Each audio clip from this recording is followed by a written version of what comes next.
Yeah, Oh, joy.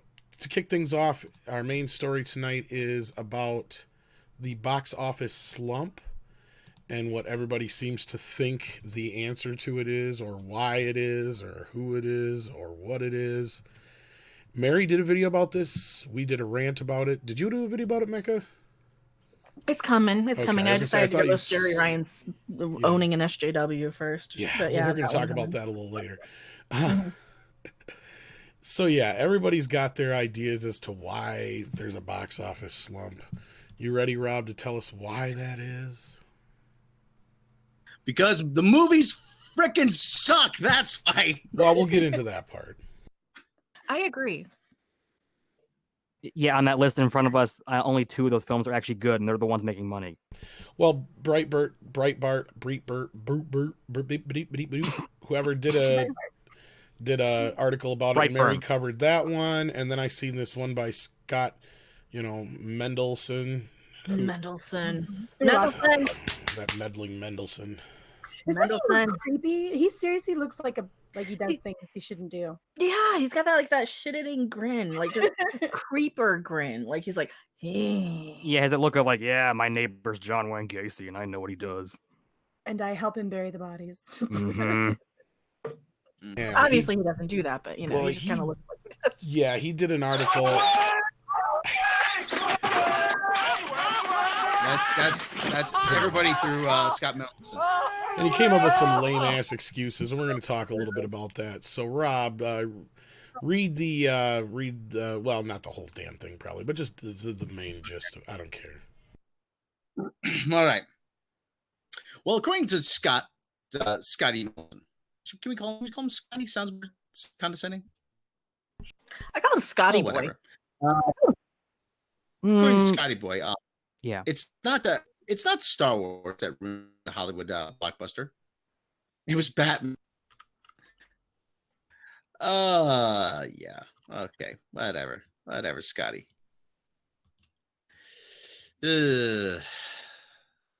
I'm exhausted just thinking about it. Today's June 23rd, 2019, making the 30th anniversary of Tim Burton's Batman. It's no secret that the 1989 blockbuster was my favorite movie growing up and remains among my favorite movies to this day. Oh, congratulations, Scott.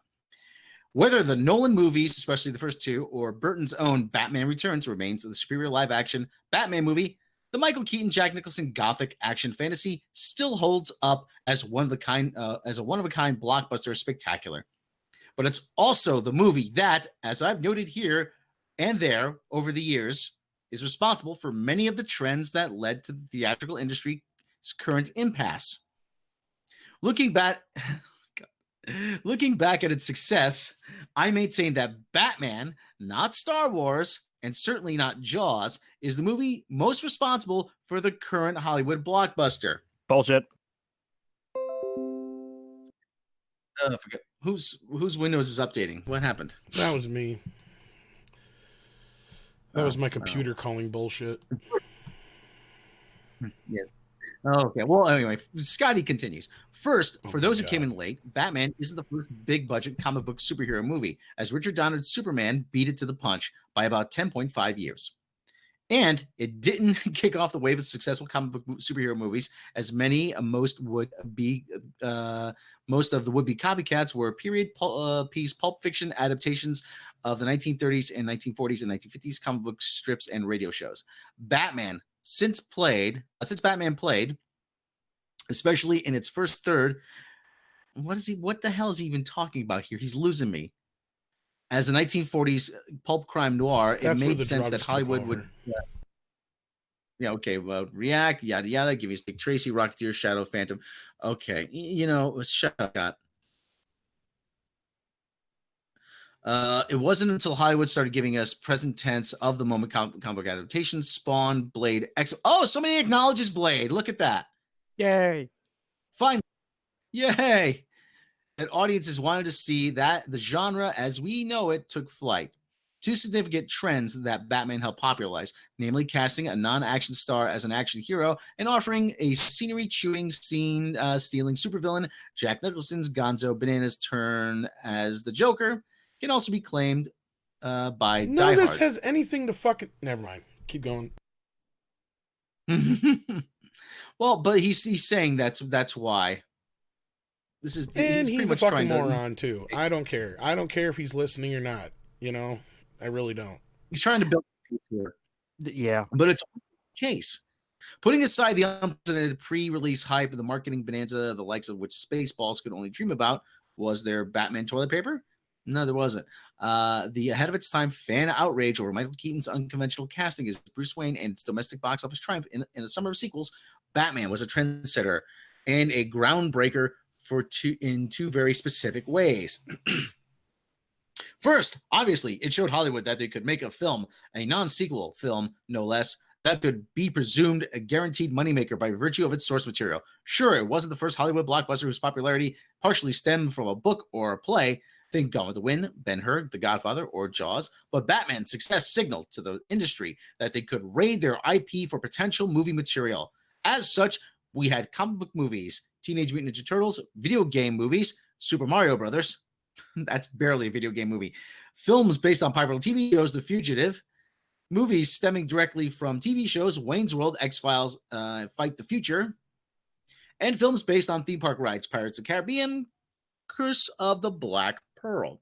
He's going a long way for this. This is just... See, Listen, Scott, I could argue half of this shit. No. No, what he's telling us is that no, the 90s is what killed movies because they didn't know what the crap they were doing by then. They decided to go out of their way to go in and just do whatever. They're pulling at, whatever they can. They're just throwing shit at the wall and see what sticks, To right? a point. They don't have anything like a Goonies or Ghostbusters or anything that is a passion film. These are all how the market uses. We'll get to Wasn't that. Pirates of the Caribbean 2003? That's not even of the decade. Why'd he quote that? Well, I will agree that the 90s shit went downhill, but that's a totally different reason than what he's getting at here. Mm-hmm. Warner Brothers had no clue Batman was going to be that big until damn near close to when it came out. They had an inkling, but they didn't have a clue how big it was really going to be. Yeah. Well, the case he's making here is that it set the trend for movies based on other things. No, it did not. That's what he's trying to say. He goes. He's talking about The Fugitive, Dragnet, 87. Those weren't very good. He goes. Nonetheless, success of Batman, a record-crushing 43 million opening, 251 domestic box office for him. $11 million on $50 million budget was so towering that the industry took any kind of prior material they could get their hands on for a possible film adaptation. The massive success of Batman, the fifth biggest domestic grosser of all time, 30 years ago, unique. Okay, blah blah blah. Unlike fantasy blockbusters that followed Star Wars, Batman was sold around existing source material. Yes and no. It made that much money because it was Batman, yes, but it didn't start the trend. It ended with Dick Tracy a year later then. Because if that's what he's trying to say, because Superman the movie just came out of nowhere in 78 and there was tons of shit based on other material in the 80s. We've always had, I mean, as long as I've been alive, I can remember things being based on other things, but it wasn't the predominant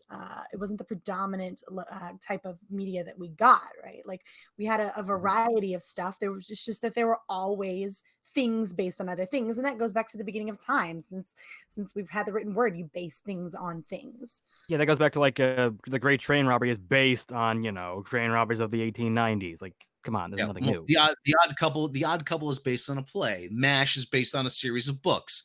I mean, there's been IPs been turned into movies. Other things. 500 Robin Hood movies, 500. I mean, you could go this way back if you really wanted. Mythology, like my Fair Lady is based on Pygmalion, which is based on a Greek legend. Or I'm like, that's not really that new. Hercules, Sinbad. I mean, yeah, I mean, it goes back pretty far. Well, anyways, he goes, the other trend that Batman began, because he's a pun, was the notion of a kid-targeted property being fashioned to a movie aimed at older moviegoers. Yes, I saw Batman on opening weekend as a 9-year-old. I mean, I was 19 at the time, making me feel old. And I wasn't scarred for life, nor was I among the kids traumatized by Batman Returns. But I digress. Nonetheless, at the time, the PG-13 rating was 4 years old, and the idea of a comic book superhero being both PG-13 and a dark, violent, and sexual enough to damn well deserve a rating was a huge deal. Batman, and especially Batman Returns, were action fantasies pitched at adult moviegoers and filtered through adult sensibilities. It was considered adult enough that Disney successfully opened Honey, I Shrunk the Kids, $14 million, $14 million debut, $140 million cum the same day. The notion that of a Batman movie that wasn't for kids, filled with some adult movie stars like Jack Nicholson, Michael Keaton, and Kim Basinger, became a template for the current Hollywood temple. More so than, hey, it's based on that thing you love with those characters you adore. Batman was a pioneering 4-quadrant blockbuster, at least on this scale. He's forgetting Superman the movie altogether, like completely. It sounds like it. It sounds Superman like the movie was all these things. All of these things. Yeah. They tried to make Batman the movie since then. It just took that long to get it put together. Richard Donner says, fuck you. Tim Burton said he was trying to get a Batman movie made for 10 years. 10 years. Well, I mean, if there it's, wasn't if you just can him, find there it was on- John Hamm, or not John Hamm. What the hell's his name? Hamm is his last name, but I can't remember his first name. Peters? No, it's something else. Somebody in the chat will remember. He was trying to get it made for years and years and years too, through Warner Brothers. Not John. It was John. It just seems like Why do scapegoating. I- It just all seems like a vast Yeah, amount of scapegoating. Sam Hamm. Thank you, Byron Dunbar. Well, Scott Mendelson is okay. Listen, there was a time I used to like Scott Mendelson, but he's just gone off the deep end recently. I don't know what is going on with him. Sure. It's for clicks. It's for clicks. I mean, I think so many of these people, they know that their news sites are kind of getting irrelevant. And the only time we go to Forbes is like, oh God, what crazy article did Scott Mendelson put out today? What clickbait headline did he put out today? Well, He's and trying to make he's trying to make the case though that at least Star Wars and Raiders of the Lost Ark were original properties. But at the same time, you had James Bond, which had been much earlier, introduced much earlier, was based on a series of books from the 1950s. I mean, so even that doesn't even that, if you're trying to make your case on that, you still it's a very flimsy case to try to make. Wait, Indiana Jones original, it was inspired by all those serials from the 1930s. You can't call it entirely original. Same thing with Star Wars. you can't possibly believe that this is a legitimate or accurate way of portraying things, and it's certainly not going to address the problem. No. How much more is left, Well, Rob, so we can move up to nowadays? Okay, Yeah. let me just you can read the whole thing, but let me just jump to the final paragraph. Yeah. But he's talking about how this is paved the way for what we have now. None of this is the fault of anyone involved in Batman's success, any more than Spielberg or George Lucas are responsible for Hollywood's 40-year blockbuster fever. The key difference is that between what Batman represented compared to the more original concept-driven fantasy flicks of the 1980s makes it the film that provided the blueprint for Hollywood's current glories and current long-term struggles. The lessons it taught and the opportunities it exposed with its IP sell, hyper-driven pre-release marketing blitz, and an opening weekend so huge that it barely needed to be liked to be a hit, it changed things, and there was no going back. It is one of my favorite movies of all time, but it put Hollywood on a path towards potential ruin. Well, no, I think crappy movies put Hollywood on a path to potential ruin. Yeah. That Because I think is, if what you're saying is true, then X-Men Dark Phoenix should be a monster hit. Yeah. Well, and it alleviates people of their responsibility today, right? Like you have a responsibility when you make a movie, if you want it to be good, if you want it to be able to stand the test of time, to give it legs to stand on, right? So people know that when you throw something out there that's just meant to drag people in right off the bat, but it doesn't have legs to stand on, you're ultimately going to fail. It doesn't take a genius to figure that out. So right now what he's doing is trying to alleviate people of the responsibility of doing their job and doing it well. And it doesn't work. What kind of a shill are you? This is stupid. I don't understand this kind of logic or thinking. No. And a better example would have been Godzilla 1998. Mm-hmm. That is what we're living in. The same thing over and over again every fucking summer since then. And the movie that came out the year after that, The Phantom Menace. Those two movies alone are responsible for what we're dealing with today, because they were all about that first weekend box office so they could hide the fact that they had a turd on their hands. They also were nostalgic cash-ins. Exactly. They both- Nostalgia. Yep. Yeah. Which is all Yeah. anything is anymore. When they Yes, did most things are Batman, we nostalgia. never had 20 fucking Batmans before that. But we did have a Superman before that did all the things that Mendelsohn said that did. So if that's the case, then it would have started then. No, this is Hollywood not taking responsibility for the shit they're shoveling and expecting us to pay for it on the first weekend. That started Memorial Day fucking weekend 1998 with Godzilla. Because they knew they had a piece of shit in their hands and they did the best they could to sell it that first weekend to make their money back. Yeah. I'll admit, I went to go see Godzilla that weekend. I'll admit it. I did Hey, too. Hey, Godzilla. Well, hey, this should be pretty good. Nope. Nope. There was still an air of, like, this could fail with Batman. And yeah, the reason Spielberg's movies did well was because they were fucking Spielberg movies. People knew if Spielberg's name's attached to it, that's going to be a good movie. There's a reason why it's Steven Spielberg presents Back to the Future. Steven Spielberg presents Gremlins. All he did was produce them. Same thing with Goonies. That goes back to the era of the olden days. Like, I just saw Strangers on a Train, the Hitchcock film, and I just read up that Raymond Chandler's name's in the script because, well, his name's more marketable. Wait a minute, Tom. You mean people didn't go see Back to the Future because Kathleen Kennedy produced it? Oh No. my goodness, this is They seen it more because Michael J. Right? Fox was in it and Steven Spielberg produced it than anything. Those were the two key factors. People didn't know who she was. for my childhood. I didn't know her fucking name. Like, I vaguely knew that I saw her name on Animaniacs every now and then. I I don't know. want to. That's They floated Steven Spielberg out there, presents Animaniacs constantly, right? Like he had a name Yeah. for a reason. Yeah. He was known for doing good quality content. Yeah, he was like So- the equivalent of a modern day Disney. I mean, as long as his name was attached to it, people trusted it. And we've talked about this before too, Rob, and I think Mecca's been involved too, where we've talked about how there's no stars anymore. Look at this thing we got up here on the screen now. The only movie star that's up here, really, is Robert Downey Jr. And he's, at best, I mean, now he's an A-lister, but Rob and most of us on the panel are old enough to remember when he was just a fucking joke. I've made the like joke a a million times. 20 years ago, Now. he was so close to death. Yeah, I made the joke a famous- million famous times Jim where he went from He- falling asleep drunk, sleeping in kids' beds to being on the sheets and blankets and pillows of kids' beds. And that is not even a lie. That's the truth. Oh no! Like, I remember the famous Simpsons gag where it's like them going by, going, "Hey, look, they're making a movie. Robert Downey Jr. shooting out with the police, but where's the cameras?" He was in court. He was in the court. He said, "Your Honor, I need help. I have the way I'm going. I have the gun in my mouth, and I could taste the gunmetal, and I like it." He goes, "I need help." He was begging, pleading for help, Robert Downey Jr. And he got a second chance, and you know what? He made the most of it. Yeah. Like you said, he's right now the closest thing we have to movies. Tom Hanks, I guess you could say, with Woody. Yeah. But he's not But no, selling Tom- Toy Story. No.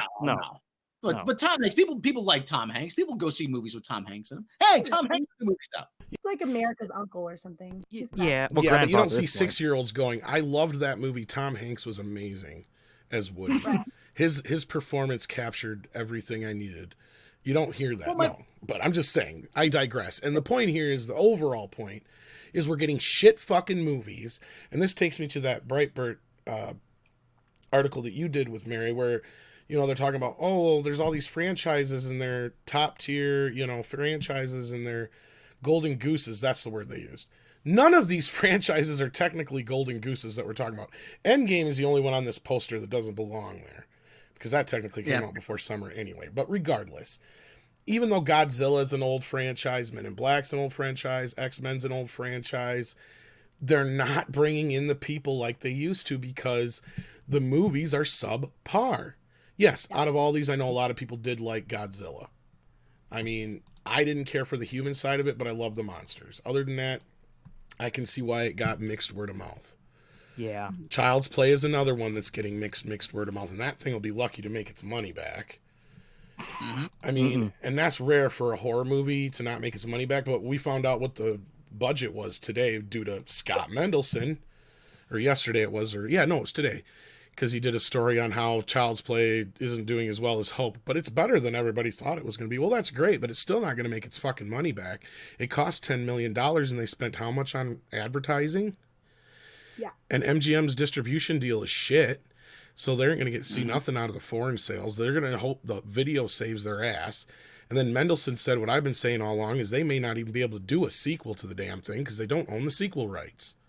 So Well, they don't seem to have any care or concern with how much they throw into these things because they expect us to just go see it anyway, right? You attach a name to it and there it is. That's enough. That's all you need. And they don't expect consumers to do what consumers actually do, which is be selective. You don't just have to go. We have Netflix. We can sit at home on our comfy couches and watch whatever the heck we want. All we do have to do is wait a couple months for it to hit streaming. People don't have to even go out to rent the movie anymore. So it's at this point now where they don't even stop to realize or recognize that consumers we don't want to go out for a subpar product. No. One of the things that they kind of have been conditioning people to kind of think is that, oh, you don't know until you see the movie. You have to see it to know if it's any good or not.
Glad you could. Wait. So does that mean Robert Downey Jr. beat his problem by squeezing his nipples? No. Oh, my nipples! Oh, my nipples are so sorry. You'll have to torture me for that. Oh no! But yeah, Drunk 3PO is right. I mean, it's so much. I would rather spend $15 on a super chat than spend $15 on a movie sometimes, because some of these movies are just like, I don't want to be bothered. I'm gonna go to the movie theater, have to get there a half an hour early, just to make sure I get something to drink and popcorn or whatever, you know, if I want it, and then you have to like go through and sit through half an hour of commercials. You have people next to you shining their goddamn phones in your face. Of course. And then the movies are not that great anyway, and they keep insulting us. So of course I'd rather just watch something at home and not deal with that crap. Oh, we got more super chats. Ryan 187 $10 super chat. Thank you very much. From your local sheriff to my Facebook peeps. Thank you very much. Alexander Wilson, $5 super chat. Interesting that Downey has only been in one non-MCU since beginning 2013. It tells you a lot. He knows where his bread is buttered. No, I think he's done a couple other ones, hasn't he? He's been in a few movies. Yeah, he did like one every other year between. Yeah, like smaller movies. Yeah, you might want to check on this. I know he's done at least a couple, at least a handful.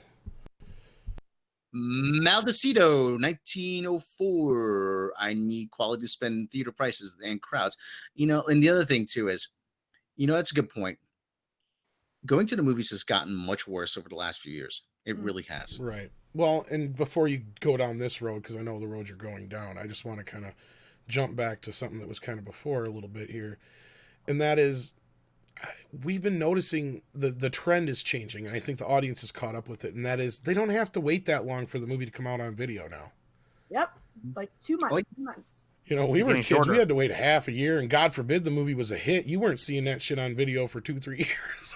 Right? You know, what's funny? There was a controversy when I think Alice in Wonderland 2010 came out that I think France boycotted because the film was coming out like in 4 months on DVD, and everyone thought that was sacrilegious. Now it's like 2 months. Fuck it. 2 months, 3 months. Yeah, and we'll get more on that in a later story. But yeah, Rob, go down that road with the shitty experience because I hate it too, especially when I'm spending $15 on a ticket. Mhm. I'll tell you the quick, but just before that, I'll tell you the quickest turnaround I ever saw in a movie was the Vanilla Ice one, Cold as Ice. They bombed. beat that with that Justin from Kelly movie. It was like a month. Oh, really? Yeah. Oh, that's right.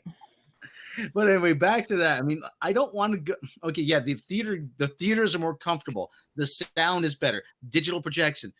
But I have to deal with people and their cell phones and screaming kids. Yes, all the fucking kids. And- Don't take your 2-year-old or your baby to a movie. And Ugh. God forbid you should have to pee in the middle of it because then you can't pause it. You can't do anything about that. You just have to sit there and endure being distracted by your bladder screaming at you. Mhm. When I went to see The Force Awakens, there was a little kid, maybe 3-4 years old. I made that young.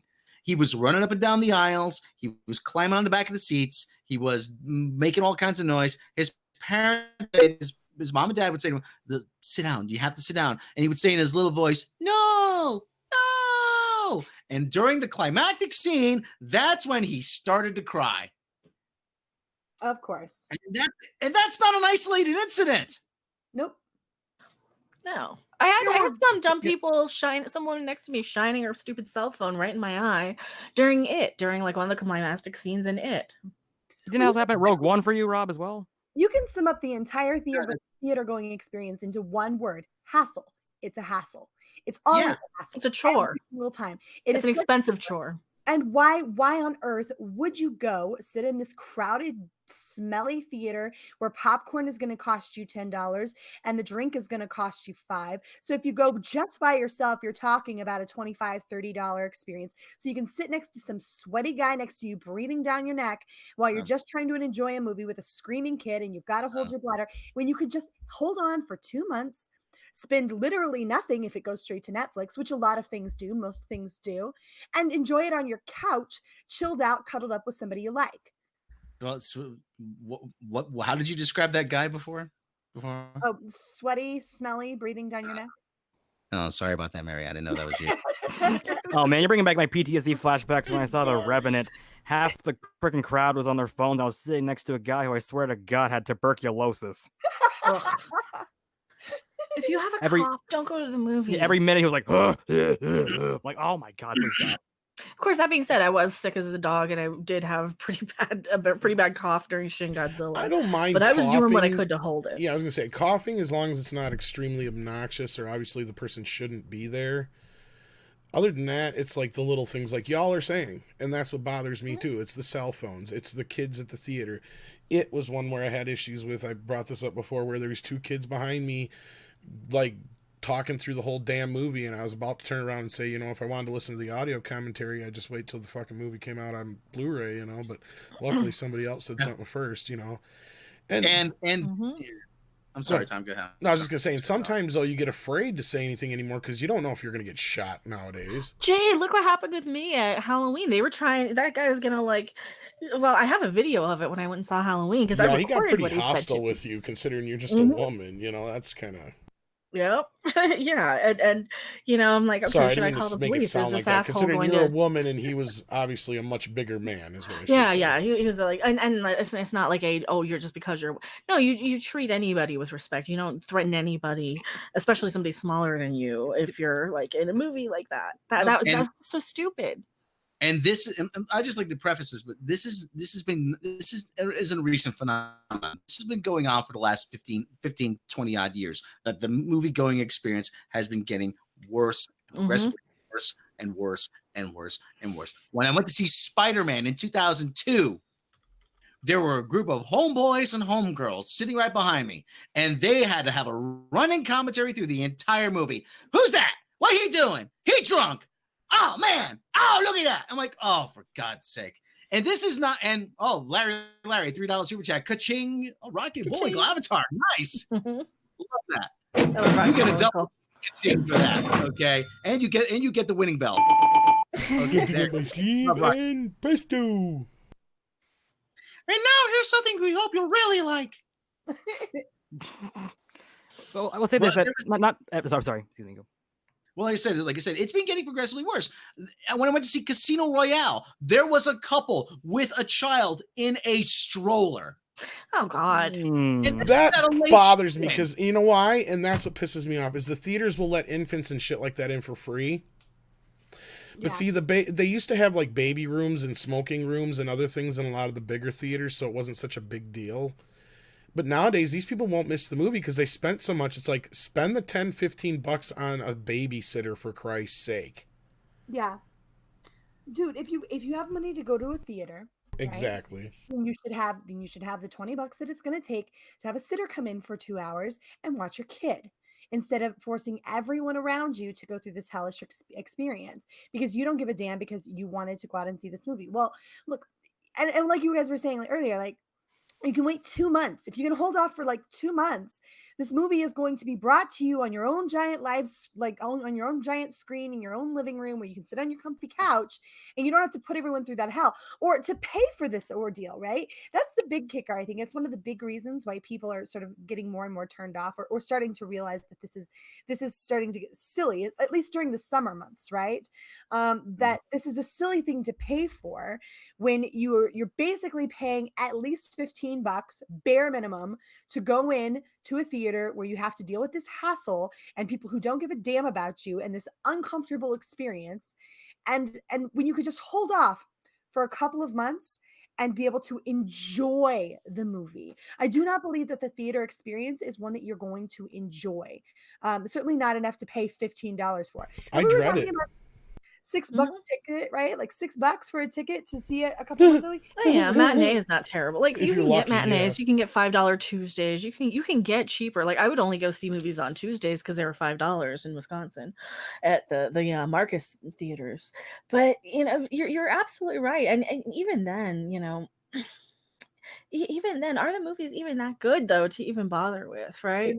They're really That's not. the thing I was trying to say is you need an end game. You need something like that to get people out anymore to the theaters. And that part hasn't changed. What's changed is, and besides the whole Godzilla effect, is something I've studied for a while now, and that is just how Hollywood works in general. Now, they've cut back a little bit here in the last couple years, but we went from in the 80s where I think the average of movies that released in a year was like 24 to 36 movies. Theatrically, like big releases, compared to like over 100 by the time we got to like 5-10 years ago. Yeah. Like Well, now they're over training us. Well, 100. they're training us to make these disposable is the problem. They're training us that we have to see it opening night, or else it will be spoiled for us, or else everybody on social media will be talking about it. They'll spoil it. They'll tell you how it ended. So you have to see it opening weekend now because of social media, and that's almost extortion. Be true on it that the spoiler thing is a genuine worry that when you don't see something in the first week, you're like, oh crap, someone's gonna spoil this on social media. You start dodging people, and then sometimes you read an article by accident and they spoil it. I'm like, people never used to care about that so much, though. Well, I remember we just talked about this recently when trailers used to show the whole fucking movie, like literally the whole movie. You didn't need to see the movie.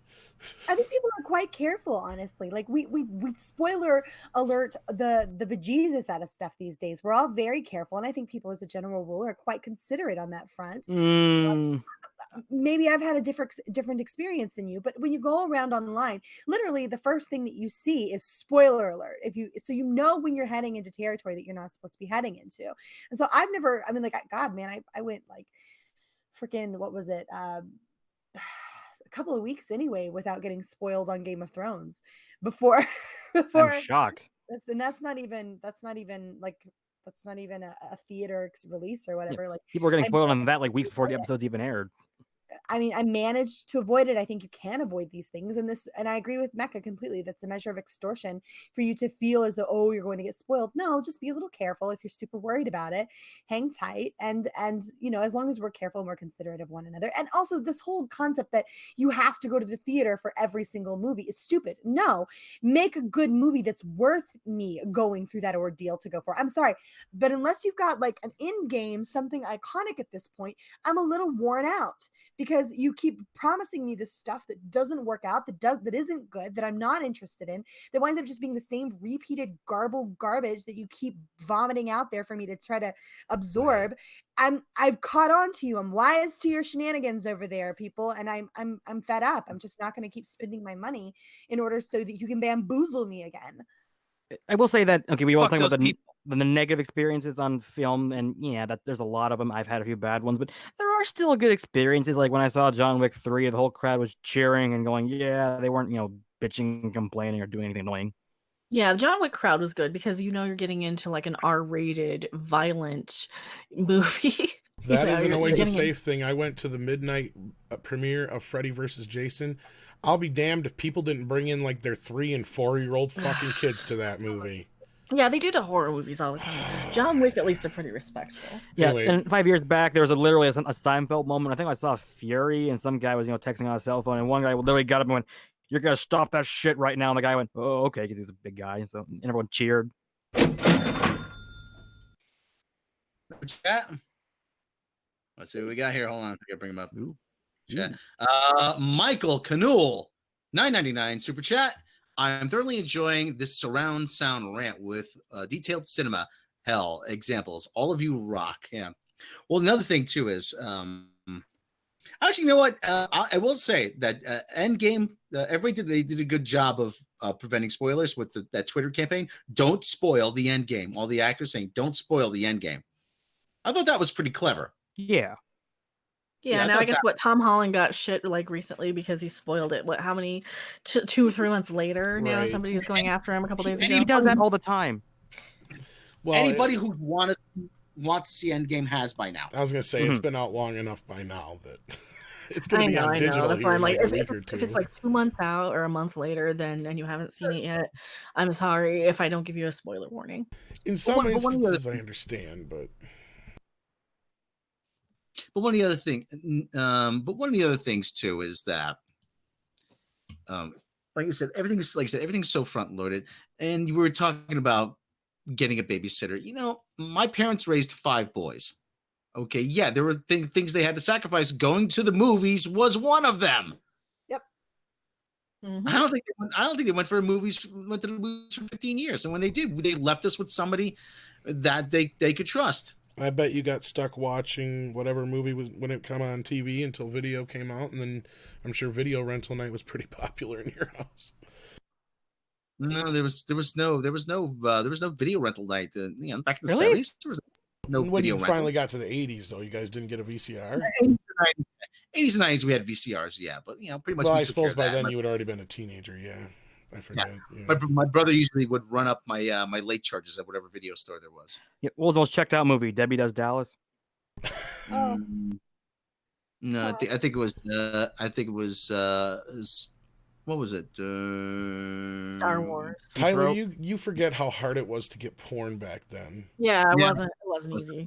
You had to like find a certain little mom and pop place that has certain little back rooms. Or have an older cousin, or No, you'd rent like the 5 or 6 like big movies that were at every video store.